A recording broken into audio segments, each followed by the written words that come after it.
Aksioni kundër informalitetit në Lezhë është ndjekur nga afër nga kryeministri Edi Rama. Kreu i qeverisë u ndal tek disa subjekte në rrugën Luiq Gurakuqi, ndërsa u ndoq nga shumë qytetarë që shfrytzuan mundësinë për të qartë ndonjë hall.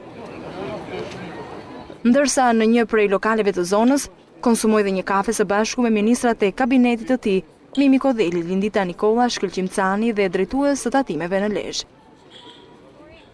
Në fund, natyrisht mori dhe kuponin tatimor. Por inspektimi i aksionit kundër informalitetit duket se nuk ka qenë shqetësimi kryesor që e çoi në Lezhë kryeministrin. Në krah të tij u shfaq deputeti që prej 2 ditësh dorëzoi mandatin, Arben Doka, i cili u bë pjesë e një takimi të kryeministrit me strukturat e kësaj partie në Lezhë. Marrëdhëniet jo të mira kohët e fundit me Eduard Ndocajn, i cili sipas listës zemërore të Partisë Socialiste pritet që të zëvendësojë deputetin që la mandatin Arben Doka, ka qenë temë e takimit ku ka qenë i pranishëm edhe kreu i Bashkisë së Mirditës Ndrec Dedaj.